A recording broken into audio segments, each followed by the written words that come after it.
Hello दोस्तों, मैं जयकांत सैनी स्वागत करता हूं आपके अपने चैनल बात IQ में। हम डिस्कस कर रहे हैं राजस्थान पत्रिका न्यूज़पेपर जयपुर एडिशन 13 और 14 अगस्त। वीडियो के संबंध में कोई कोई डाउट्स हो तो आप मुझे लिख सकते हैं कमेंट्स में, और मुझे टेलीग्राम पर भी ज्वाइन कर सकते हैं। टेलीग्राम का लिंक आपको डिस्क्रिप्शन बॉक्स में मिल जाएगा। तो शुरू करते हैं आज का डिस्कशन बिना किसी देरी के। पेज नंबर हम तो बात की जा रही है, ये 13 अगस्त की न्यूज़ है यहाँ पे। तो विपक्षी दलों ने सांसदों को पीटने का आरोप लगाए हैं और सरकार ने किया है पलटवार। यहाँ पे बात की जा रही है संसद के अंदर जो हंगामा देखने को मिला है मानसून सत्र का, आप समझ सकते हैं दूसरा सत्र है। 3 सत्र होते हैं टोटल, बजट सत्र, उसके बाद मानसून और फिर शीतकालीन सत्र। याद रखिएगा, प्रश्न पूछे जाते हैं, सिंपल प्रश्न है ये। तो अब संसद के बाद सियासी संग्राम हो गया। यहाँ पे सांसदों को पीटा, लोगों की आवाज़ दबाई गई, इस प्रकार के ये आरोप लगाए जा रहे हैं विपक्षी पार्टियों के द्वारा। और यहाँ पे सत्ता में जो सरकार है वो कह रही है कि घड़ियालू आंसू बहाने के बजाय विपक्ष अपने रवैये के कारण देश से माफ़ी मांगे। तो इस प्रकार की कुछ चीज़ें यहाँ पे देखने को मिल रही हैं। तो आपको बस ये इतना मोटी सी चीज़ ये पता होनी चाहिए कि अभी कौन सा सत्र निकल के गया है, यानी कौन सा सेशन अभी पार्लियामेंट का हो रहा था। तो ये है मानसून सत्र। तो ये बता रहे हैं कि काफ़ी हंगामेदार रहा है यहाँ पे। तो इसके बारे में एक आइडिया होना चाहिए। आगे बात की जा रही है यहाँ पे, चुनाव आयोग की वेबसाइट हैक कर बनाई 10,000 फर्जी आईडी। बड़ी न्यूज़ है ये, मतलब आप समझ सकते हैं चुनाव आयोग यानी कि इलेक्शन कमीशन की वेबसाइट है, उसकी जो हैक कर दी, वेबसाइट को हैक करके 10,000 फर्जी आईडी बनाई गई हैं। तो आप समझ सकते हैं किस प्रकार से यहाँ पे राजनीति के अंदर ये जो टेक्नोलॉजी है उसका इस्तेमाल करते हुए आप किसी भी डायरेक्शन में चीज़ों को यहाँ पे घुमा सकते हैं। इतना बड़ा इम्पैक्ट कर सकता है ये फर्जी आईडी। आप समझ सकते हैं कि आप इलीगल लोगों को भारत में बसा सकते हैं, इनसे आप वोटिंग करा सकते हो, आप जो भी आप चाहते हो, जिस भी पार्टी के फेवर में चाहते हो, जिस कैंडिडेट के फेवर में चाहते हो। तो ये बात की जा रही है साइबर क्राइम की, इसको बोलते हैं हम साइबर क्राइम, जो कि यहाँ पे किया गया है 10,000 फर्जी आईडी बना करके। चुनाव आयोग के बारे में बताइए कि संविधान के किस भाग में मतलब बताया गया है चुनाव आयोग के बारे में, और कितने अनुच्छेद से लेके कितने अनुच्छेद तक चुनाव आयोग के बारे में बातें की जाती हैं यहाँ पे। तो बता रहे हैं ये कि साइबर हैकरों ने केंद्रीय निर्वाचन आयोग की वेबसाइट को हैक कर लिया। 3 माह में हैकर ने 10,000 से ज्यादा वोटर आईडी कार्ड बनाए थे। उत्तर प्रदेश पुलिस की साइबर सेल ने सहारनपुर के मच्छरखेड़ी गांव के आरोपी युवक विपुल सैनी को गिरफ्तार किया है। उसके बैंक खाते से 60 लाख रुपए यहाँ पे मिले हैं। तो इस प्रकार की चीजें अभी देखने को मिल रही हैं। मतलब यहाँ पे आप समझ सकते हैं किस लेवल की सिक्योरिटी की जरूरत है भारत को। आए दिन कुछ ना कुछ अटैक देखने को मिल रहे हैं, इस प्रकार के जो साइबर ठगी का काम चल रहा है, साइबर अटैक्स देखने को मिल रहे हैं। तो चुनाव आयोग को इस बार हैक किया गया है, बड़ी बात है। कहीं ना कहीं ये चीज़ों को गंभीरता से हमको लेना होगा, ये इंपॉर्टेंट हो जाती है। आगे ये इंपॉर्टेंट न्यूज़ है यहाँ पे, ये एक मिशन है जो कि भारत का यहाँ पे फेल हो गया है, इसका नाम याद रखिएगा।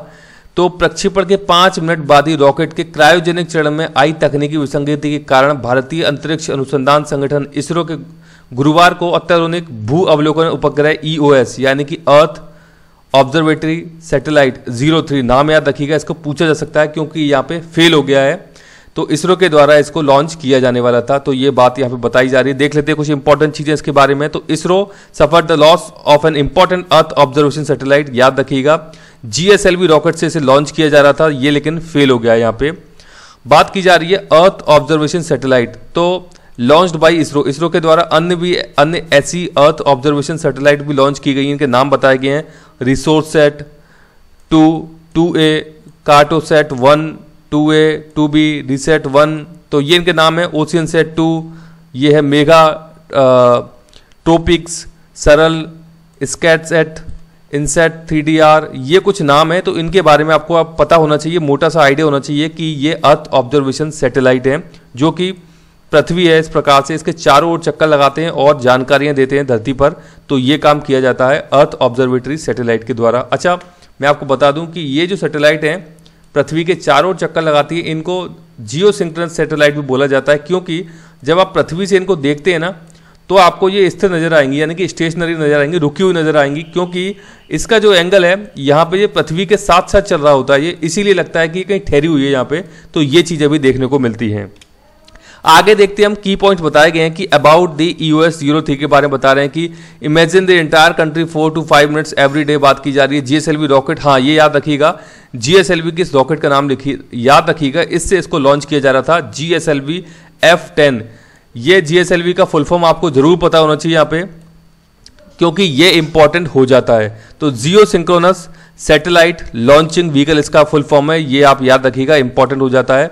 which has a new payload carrier designed to significantly reduce aerodynamic drag, ये यहाँ पे बात की जा रही है, इसके द्वारा इसको लॉन्च किया जा रहा था। तो ये कुछ खास बातें हैं और ये बता रहे हैं कि जियो stationery orbit 36,000 kilometre from earth surface, यानी कि जो पृथ्वी का सरफेस है उससे 36,000 किलोमीटर की ऊंचाई पे, मतलब जब हम जाते हैं स्पेस में वहाँ की बात की जा रही है, तो उतनी ऊंचाई पे इसको सेट किया जाता है। ये जो हम EOS की बात कर रहे हैं यहाँ पे, याद ये थोड़ा आप समझिए कॉन्सेप्ट है इसका, मतलब कि इसको जो GSLV के थ्रू भेजा जाता है ऊपर, फिर यहाँ पे ये चक्कर लगाता है अपनी पृथ्वी के, तो इसके बारे में ये बातें बताई जा रही हैं। स्टेशनरी याद रखिएगा, ये कई बार इंग्लिश लैंग्वेज के जो एग्जाम आते हैं वहाँ पे भी आता है, जो ग्रामर वाला पार्ट है। तो स्टेशनरी, दो प्रकार के वर्ड है स्टेशनरी, एक का मतलब तो होता है ठहराव यानी कि स्टेशन, और दूसरा होता है स्टेशनरी आप जो प्रयोग करते हो, रबर, रूल, पेंसिल, स्टेशनरी की शॉप जो होती है। तो यहाँ पे ए और ई का फर्क होता है, याद रखिएगा आप। जो स्टेशनरी है वो, जो हम रबर, रूल, पेंसिल की बात करते हैं उसमें ई लगा होता है, और जो ठहराव की बात की जाती है, स्थिरता की बात की जा रही है, उसमें ए लगा होता है यहाँ पे। तो ये इंपॉर्टेंट हो जाता है। सिग्निफिकेंस बता रहे हैं, US-03 की part of the new generation of earth observation satellite बात की जा रही है, meant to provide almost real time images, यानी कि हमको ये काफ़ी ज़्यादा रियल टाइम इमेजेस भेजता है ये US-03, जो कि अभी फेल हो गया है। तो ये इसकी सिग्निफिकेंस है यहाँ पे। बाढ़ के बारे में, साइक्लोन के बारे में काफ़ी कुछ इन्फॉर्मेशन ये भारत, मतलब पृथ्वी पर भेज पाता है ये जल्द से जल्द, तो इसके बारे में ये बात की जा रही है। US-03 was begin sent ahead of US-02 बात की जा रही है, which is delayed by the कोविड-19, मतलब कि ये कोविड-19 के कारण US-03 यहाँ पे डिले हो गया, नहीं तो 2020 में इसको लॉन्च किया जाता, ये बात बताई जा रही है। US-02 was supposed to be launched around March-April this year, but now has been rescheduled for September-October. US-02 was supposed to ride on ISRO new SSLV, याद रखिएगा ये भी व्हीकल है, स्मॉल सैटेलाइट लॉन्च व्हीकल। तो ये बात की जा रही है। SSLV will broaden ISRO current rocket range that comprise PSLV and GSLV. PSLV क्या है? पोलर सैटेलाइट लॉन्चिंग व्हीकल, ये भी इंपॉर्टेंट है। तो इनकी फुल फॉर्म भी आपको पता होना चाहिए, और GSLV का आपको पता होना चाहिए, क्योंकि इसी के द्वारा ये इस बार भेजा गया था, जो कि फेल हो गया है। F-term इसका याद रखिएगा, ये कोड है यहाँ पे। आगे बता रहे हैं US-01 के बारे में। नवंबर 2020 इसरो हैड लॉन्च्ड US-01। 2020 में US-01 को लॉन्च किया गया था, the first in the series of new earth observation satellite. और अभी जो लॉन्च किया जा रहा था वो था US-03, जो कि यहाँ पे फेल हो गया, याद रखिएगा। It was launch by polar satellite, यानी कि PSLV के द्वारा इसको लॉन्च किया गया था US-01 को, लेकिन अब जो US-03 है उसको हमने GSLV F-10 के द्वारा लॉन्च किया गया था, ये भी एक बात पता होना चाहिए। रीजंस बता रहे हैं फेल होने के यहाँ पे। Liquid fuel strap on booster, ये इसका एक कारण बताया यहाँ पे। Start the launch of the satellite by providing the extra thrust needed to lift the rocket off the ground, follows a solid fuel first stage with another liquid fuel stage. तो ये बात की जा रही है, इसकी स्टेज के बारे में बात की जा रही है, जो इसके फ्यूल होते हैं। सॉलिड फ्यूल की बात की जा रही है, लिक्विड फ्यूल की बात की जा रही है, जो कि यहाँ पे देखने को मिलता है GSLV के रॉकेट के अंदर। तो ये कुछ इंपॉर्टेंट चीज़ें हैं, ये कुछ इंपॉर्टेंट यहाँ पे इसके बारे रीजन के बारे में बताया गया है, तो बस इनके बारे में थोड़ी सी एक आपको आइडिया होना चाहिए। आगे बता रहे हैं इसके इंपैक्ट क्या होंगे फेलियर के। This was the second launch ISRO had lined up for 2021, यानी कि ये दूसरा एक लॉन्च था 2021 में, जो कि फेल हो गया भारत का। तो इससे काफ़ी ज़्यादा अब मल्टीपल डिलेज देखने को मिलेंगे जो आगे के इसरो के मिशन हैं। इसके अलावा बता रहे हैं कि it successful mission was in February, यानी कि फरवरी में एक मिशन था सक्सेसफुल इसरो का। Brazil earth observation satellite Amazonia 1 and 18 को पैसेंजर सैटेलाइट, तो ये लॉन्च किए गए थे इसरो के द्वारा फरवरी के दौरान 2021 की बात की जा रही है। अमेजोनिया का 1 सैटेलाइट और 18 को पैसेंजर सैटेलाइट्स लॉन्च किए गए थे, और ये सेकंड था जो कि यहाँ पे फेल हो गया। Failure breaks a series of 16 consecutive successful launches by ISRO, यानी कि 2017 से इसरो के द्वारा सक्सेसफुल काम किए जा रहे थे।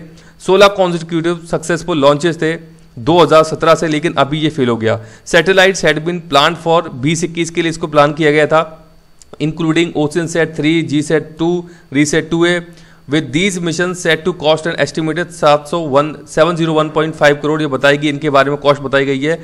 Mission like Gaganyaan, Chandrayaan 3 will be launched on GSLV Mark 2, Mark 3, याद रखिएगा। गगनयान और चंद्रयान 3 की बात की जा रही है, तो इनको लॉन्च किया जाएगा GSLV Mark 3 रॉकेट के द्वारा, तो ये इसीलिए इंपॉर्टेंट हो जाते हैं। More advanced version of GSLV rocket that is design to carry much heavier payloads into space, यानी कि बहुत अधिक भारी चीजें ले जाने में सक्षम है, ये बात की जा रही है GSLV Mark 3 के बारे में। It is a big cause of worry for the Nisar mission, Nisar mission के लिए काफी बड़ा एक चिंता का विषय है ये। A first of its kind collaboration between NASA and ISRO for a joint earth observation satellite, क्योंकि ये अपने आप का ही एक समझौता था नासा और इसरो के बीच में, कोलैबोरेशन था, तो वहाँ पे कहीं ना कहीं इसको एक धक्का लगेगा, ये बात यहाँ पे बोली जा रही है। तो ये कुछ बात बताई गई है निसार के बारे में, which will use two synthetic aperture radar. NISAR जो है यहाँ पे इसके अंदर 2 सिंथेटिक अपर्चर रडार का इस्तेमाल किया जाता है, जिसे सार बोला जाता है यहाँ पे शॉर्ट में, टू मॉनिटर द एंटायर अर्थ, यानी कि पूरी की पूरी पृथ्वी को मॉनिटर करने के लिए इन 12 डे साइकिल, यानी कि ये जो पूरी पृथ्वी है इसको 12 दिन की साइकिल के अंदर पूरा का पूरा इसको मॉनिटर करके इसकी पिक्चर भारत अर्थ पे भेजी जा सकेंगी, ये बात बोली जा रही है। It is the most important mission as yet involving in the GSLV Mark II rocket, तो ये बात बोली जा रही है। तो GSLV Mark II ही था ये जो इस बार फेल हुआ है, GSLV इसको F10 आप याद रखिएगा, ये इंपॉर्टेंट यहाँ पे हो जाता है। आगे बात की जा रही है, पहला राज्य बना है दिल्ली के सरकारी स्कूलों में अब इंटरनेशनल लेवल की एजुकेशन यहाँ पे दी जाएगी, क्योंकि दिल्ली सरकार ने इंटरनेशनल बैकलॉरेट बोर्ड के साथ यहाँ पे एग्रीमेंट किया है। शुरू में दिल्ली बोर्ड और स्कूल एजुकेशन के से संबंध 30 सरकारी स्कूलों के इससे जुड़ा जा रहा है। बहुत बड़ी खबर है, बहुत बढ़िया खबर है कि अब सरकारी स्कूल के बच्चे भी इंटरनेशनल लेवल की यहाँ पे एजुकेशन का फायदा उठा सकेंगे, तो ये बहुत अच्छी पहल की गई है दिल्ली सरकार के द्वारा। यहाँ पे बात की जा रही है, पेज नंबर 6 पे न्यूज है, जस्टिस रोहिंटन नरीमन के बारे में बात की जा रही है। ये अभी रिटायर हुए हैं, बहुत इंपॉर्टेंट डिसीजन इनके द्वारा दिए गए हैं। 7 साल के दौरान 13,565 केस इनके द्वारा सुने गए हैं, बहुत अच्छा कार्यकाल इनका रहा है। तो भारत का संविधान पवित्र ग्रंथ है, तो इनके बारे में कुछ बातें बताई गई हैं, तो आप देखिएगा ये बहुत अच्छे अच्छे केसेज यहाँ से निकल के आए हैं, प्रश्न भी बन सकता है यहाँ से। तो देखिए इंपॉर्टेंट केस है, एक तो Shreya Singhal versus union of India 2015 का ये केस है, जहाँ पे कि 66 जो है सेक्शन IT एक्ट 2002 का, उसको यहाँ पे इनके द्वारा रिपील किया गया था, ये उसके अंदर जज थे, तो ये बात बताई जा रही है, इंपॉर्टेंट केस है। मूलभूत अधिकार चुनाव नतीजों पर निर्भर नहीं है, बात की गई। नवतेज सिंह जौहर का एक फैसला आया था, IPC की धारा 377 को यहाँ पे रद्द किया गया था। समलैंगिकता की जो बात होती है वो वाला केस याद रखिएगा, नवतेज सिंह जौहर वर्सेस यूनियन ऑफ इंडिया का ये केस है, आई थिंक 2018 केस है, ये भी इंपॉर्टेंट है। बात की जा रही है, बात तार्किकता के सूत्र की है यहाँ पे, शायरा बानो बनाम शायरा बानो मामला है, 3 तलाक को लेकर के असंवैधानिक इनके द्वारा करार दिया गया था, जो कि अनुच्छेद 14 का यहाँ पे उल्लंघन करता था, जो हम बात करते थे 3 तलाक के बारे में। तो शायरा बानो का जो मामला है ये भी आपको पता होना चाहिए, इसके बारे में यहाँ पे बता रहे हैं। ये IPC की धारा यहाँ पे 497, इसको भी इनके द्वारा रिपील यहाँ पे किया गया था। ये बात करते हैं, जोसेफ शाइन मामला है ये मुझे बताइए किस ईयर का है जोसेफ शाइन मामला, ये भी इंपॉर्टेंट हो जाता है। इसी के द्वारा 497 IPC की जो सेक्शन है इसको इनवैलिड करार दिया गया था, ये बात बोली गई है। IPC की धारा 377 असंगत व सनक भरी, नवतेज सिंह जौहर बनाम भारत सरकार मामला, ये मैं आपको बता चुका हूँ। ये कुछ इंपॉर्टेंट केसेज हैं, तो इनके बारे में आपको जरूर पता होना चाहिए, ये बात यहाँ पे बताई जा रही है। यहाँ पे कुछ और भी मुद्दे थे, हालांकि बता रहे हैं कि प्रत्येक व्यक्ति याद रखे कि भारत का संविधान पवित्र ग्रंथ है, इनके द्वारा ये बोला गया। सबरीमाला असंतोष समीक्षा, सबरीमाला का जो केस था वो भी इंपॉर्टेंट एक केस था। राजनीतिक अपराधीकरण पर इनके द्वारा बोला गया कि इस प्रकार के अपराधीकरण नहीं होना चाहिए राजनीति के अंदर। धार्मिक भावना स्वास्थ्य के अधिकार के बाद है, यानी कि सबसे पहले इंपॉर्टेंट है अपना हेल्थ, उसके बाद धार्मिक चीज़ें। कोविड-19 के दौरान ये सब चीज़ें देखी गई हैं और विटनेस भी की गई हैं, तो ये बात बोली जा रही है। IBC के तहत फ्लैट के लिए दिया गया एडवांस वित्तीय ऋण, इसका एक केस है, ये IBC के बारे में बता रहे हैं। तो ये कुछ इंपॉर्टेंट चीज़ें जिसके बारे में आपको आइडिया होना चाहिए, इंपॉर्टेंट है ये केसेज, आप नोट कर लीजिएगा। यहाँ से प्रश्न आपको संभवतः देखने को मिलेगा आने वाले भावी एग्जाम्स के अंदर। ये क्विक व्यू ले लेते हैं हम। मांग आधार प्रभाव से यात्री वाहनों की बिक्री में बढ़त देखने की मिली है, यानी कि अब जो सेल है व्हीकल्स की वो काफ़ी अच्छी ग्रोथ आई उसके अंदर, इंडिया के अंदर, तो अच्छी बात है इकोनॉमी के लिए। स्टडी अब्रॉड, विदेश में पढ़ाई फंडिंग के लिए कई विकल्प हैं, बात की जा रही है कि जब विदेशों में आप पढ़ाई करना चाहते हैं तो उसके लिए कई सारे ऑप्शंस आपके पास मौजूद हैं, इसके बारे में बात की जा रही है। सेंसेक्स पहली बार 54,800 के पार यहाँ पे हो गया, ये बात बोली जा रही है। प्लेन में बैठे बैठे बुक कर सकेंगे टैक्सी, ये एक सुविधा की यहाँ पे बात की जा रही है। एयरलाइन स्पाइसजेट ने यात्रियों के लिए नई सुविधा की यहाँ पे शुरुआत की है कि आप प्लेन में बैठे बैठे अपनी टैक्सी वहां पे बुक कर सकते हैं, तो ये कुछ न्यूज है। आगे बात की जा रही है 14 अगस्त की यहाँ पे न्यूज है, तो एक न्यूज तो यही है कि फर्जी जो वोटर आईडी बनाई गई है इसके बारे में बात की जा रही है। तो सहारनपुर में बैठकर देश भर के लोगों की जो फर्जी वोटर आईडी है इनके द्वारा बनाई गई है, तो ये एक बहुत बड़ी सेंध लगाई गई है, यानी कि साइबर क्राइम का जीता जागता ये एक उदाहरण देखने को मिल रहा है, जिसके ऊपर की हमारी सरकार का कोई कंट्रोल नहीं है। तो इसके लिए बहुत कड़े एक्शन लेने की जरूरत है वर्तमान समय में। बात की जा रही है नई नीति जारी की गई है, यह भी इंपॉर्टेंट है। बात की जा रही है स्क्रैप पॉलिसी, बजट के अंदर लाया गया था इसको, तो स्क्रैप प्रमाण पत्र पर वाहन पंजीकरण फ्री होगा यहाँ पे। और बात की जा रही है रोड टैक्स यहाँ पे 25% कम हो जाएगा, ये कुछ बातें की जा रही हैं। तो इसका मतलब क्या है कि आपका जो प्राइवेट व्हीकल है वो 20 साल के बाद यहाँ पे इसको स्क्रैप करना होगा आपको 20 साल के बाद चलाने के बाद, और कमर्शियल व्हीकल के लिए 15 वर्ष है। ये आप मोटी चीज याद रखिएगा। तो यदि आप इसको स्क्रैप कर देते हैं 20 साल के बाद, तो आप जब नया वाहन खरीदने जाएंगे तो आपको पंजीकरण का जो शुल्क लगता है वर्तमान में वो फ्री हो जाएगा, और रोड टैक्स में भी आप को 25% कम यहाँ पे करना होगा। तो ये बात बोली गई है, नई पॉलिसी लाई गई है ये, तो अच्छी खबर है, अच्छी बात है। ये एनवायरनमेंट को ध्यान में रखते हुए इस प्रकार के एक्शन लिए गए हैं सरकार के द्वारा। आगे बात की जा रही है, इंपॉर्टेंट पर्सनैलिटी बन जाती है। कैप्टन जोया बनी है संयुक्त राष्ट्र प्रवक्ता, यानी कि यूएन की प्रवक्ता इनको बनाया गया है। एयर इंडिया की पायलट है कैप्टन जोया अग्रवाल को संयुक्त राष्ट्र ने जनरेशन इक्विटी के लिए अपना प्रवक्ता बनाया है। कैप्टन जोया जनवरी में सैन फ्रांसिस्को से बेंगलुरु तक दुनिया की सबसे लंबी नॉन स्टॉप व्यावसायिक उड़ान को लीड कर चर्चा में आई थी। तो इनके बारे में आपको पता होना चाहिए। इनका नाम है कैप्टन जोया। तो ये इंपॉर्टेंट पर्सनैलिटी यहाँ पे बन जाती हैं, तो ये आपको पता होना चाहिए। बात की जा रही है किलिमंजारो को फतह किया गया है यहाँ पे। तो मध्य प्रदेश के पर्वतारोही हैं रत्नेश पांडे के द्वारा किलिमंजारो को यहाँ पे फतह किया गया है। अफ्रीका महाद्वीप के सबसे ऊंचे पर्वत है ये किलिमंजारो, जिसको कि यहाँ पे इनके द्वारा फतह किया गया है। नाम याद रखिएगा, रत्नेश पांडे जी के द्वारा ये काम किया गया है। आगे देखें हम एक और पर्सनैलिटी है, केरल के संतोष करेंगे अंतरिक्ष की सैर। तो केरल के संतोष जॉर्ज कुलंगारा रिचर्ड ब्रैंसन के वर्जिन गैलेक्टिक के माध्यम से भारत के पहले अंतरिक्ष पर्यटक बन सकते हैं। तो ये इंपॉर्टेंट हो जाते हैं संतोष, इनका नाम याद रखिएगा। स्पेस के लिए जाने वाले पहले पर्यटक होंगे ये भारत के, इसीलिए इस प्रकार की पर्सनैलिटी इंपॉर्टेंट हो जाती हैं।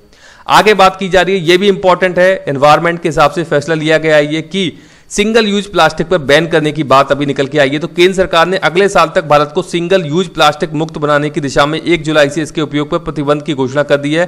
पॉलीथीन बैग की मोटाई अब 50 के बढ़ाकर 120 माइक्रोन कर दी गई है। देश में प्लास्टिक कचरे से निपटने की काफी मांग है। पर्यावरण मंत्रालय के नियमों के अनुसार 30 सितंबर से 75 माइक्रोन से कम मोटाई वाले पॉलीथीन बैग प्रतिबंधित हो जाएंगे। 31 दिसंबर को 120 माइक्रोन से कम मोटाई के बैग पर प्रतिबंध लगा दिया जाएगा। तो बात की जा रही है, government has banned the manufacture, यानी कि उसका उत्पादन, पॉलीथीन का सेल और use of identified single use plastic, तो इन पे बैन की बात यहाँ पे कर दी है फ्रॉम जुलाई 1, 2022। अच्छी खबर है पर्यावरण के लिए। इसमें बात कर रहे हैं जैसे कि plates, cups, straws, trays and polystyrene, तो इनकी बात की जा रही है। इन पर बैन करने की यहाँ पे बात की गई है सरकार के द्वारा जुलाई 1, 2022 से। थिकनेस की बात की गई है यहाँ पे प्लास्टिक कैरी बैग से, तो उसको काफ़ी थोड़ा सा और अच्छा बनाया जाएगा ताकि हैवी वेट उसमें कैरी किया जा सके। तो बात की जा रही है 50 माइक्रोन से 75 माइक्रोन इसको किया जाएगा, इसकी थिकनेस को बढ़ाया जाएगा सितंबर 30, 2021 से। तो ये भी इंपॉर्टेंट हो जाता है। आगे बात की जा रही है 5 बड़ी कंपनियों को इसी साल निजी हाथ में सौंपेंगे, यानी कि ये बात की जा रही है प्राइवेटाइजेशन की ओर बढ़ रही है सरकार। ये बात बोली जा रही है काफ़ी पैसा जुटाया जाएगा। विनिवेश की बात की जा रही है, तो याद रखिएगा विनिवेश जो टर्म है इसका मतलब ये कि सरकारी हिस्सेदारी को बेच के प्राइवेट हाथों में दे देना, इसी को हम बोलते हैं विनिवेश, यानी कि डिसइन्वेस्टमेंट इंग्लिश में टर्म है, याद रखिएगा। इनकम टैक्स से न्यूज़ है, वरिष्ठ नागरिकों को मिल रहा है लाभ। तो इनकम टैक्स में छूट की जो बात की जा रही है उसकी बात यहाँ पे बोली जा रही है। ये कोऑपरेटिव राबो बैंक यूए पर लगाया गया है 1 करोड़ का जुर्माना। तो ये कोऑपरेटिव बैंक पर जुर्माना लगाया गया है। यहाँ पे ये बताया गया है बैंकर्स का महंगाई भत्ता यहाँ पे बढ़ा दिया गया 2.1%। ये एक न्यूज़ निकल के आ रही है। तो मुझे आशा है कि वीडियो आपको अच्छा लगा होगा। यदि वीडियो अच्छा लगा है तो जल्द से लाइक करें, शेयर करें, सब्सक्राइब करें ताकि और भी लोग वीडियो का फायदा उठा सकें। आप मुझे अपने सुझाव कमेंट में भेज सकते हैं या मुझे ईमेल भी कर सकते हैं। इसी के साथ धन्यवाद, मिलते हैं अगली वीडियो में।